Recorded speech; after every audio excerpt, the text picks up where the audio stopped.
Thierry Larieux est technicien en restauration de documents anciens pour l'atelier Quillier situé sur l'île de Ré. Son entreprise a été conviée à restaurer les dessins et cartons du peintre verrier troyen Vincent Larcher en vue de l'exposition Louis-Germain Vincent Larcher, regard sur le vitrail au XIXe siècle qui se tiendra dans les salles de l'Hôtel-Dieu Lecomte de Troyes du 3 juin au 31 décembre 2017.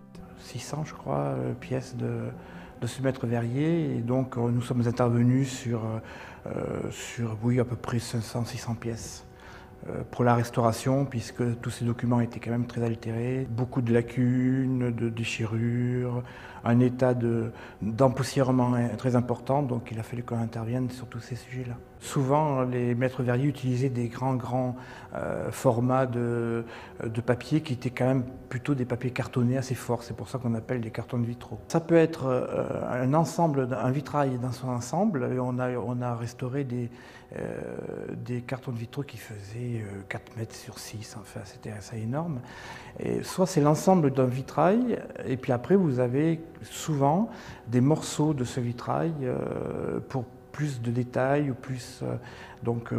Voilà, ça a été ces pièces-là, soit l'ensemble d'un vitrail sur un même document, soit c'était des documents, plusieurs documents pour un vitrail. On analyse chaque document, voir si les encres sont stables, comment se comporte le papier, et on analyse le grammage du papier, etc., pour pouvoir après produire, enfin, préciser le grammage du doublage qu'il va falloir utiliser, etc. Ce travail de restauration ne doit en aucun cas modifier le document. L'idée est de le conserver. Ce n'est pas une rénovation, c'est une restauration. La restauration n'est pas une remise à neuf du document. Ce qui est perdu est perdu. C'est la restauration, ça permet de pouvoir manipuler en toute sécurité le document dans le temps.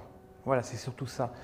On ne refait pas à neuf ce qui est endommagé, lacunaire, etc. Si ces cartons n'avaient pas été restaurés, il est clair que de par la composition du papier, de par la fragilité des traits, ce fond aurait disparu très rapidement parce qu'il a déjà beaucoup souffert de l'humidité, des mauvaises conditions de conservation, il n'y avait pas de conditionnement, etc.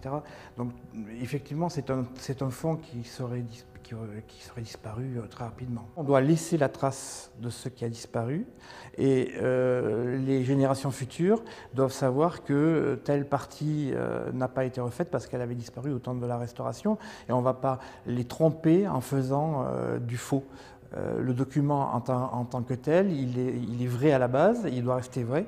Donc on ne doit pas refaire du faux à côté, au-dessus, etc. Restaurer pour ce professionnel, c'est aussi et avant tout connaître et apprendre de ce patrimoine. Il est clair qu'un restaurateur qui ne comprendrait pas l'histoire du document le restaurerait mal.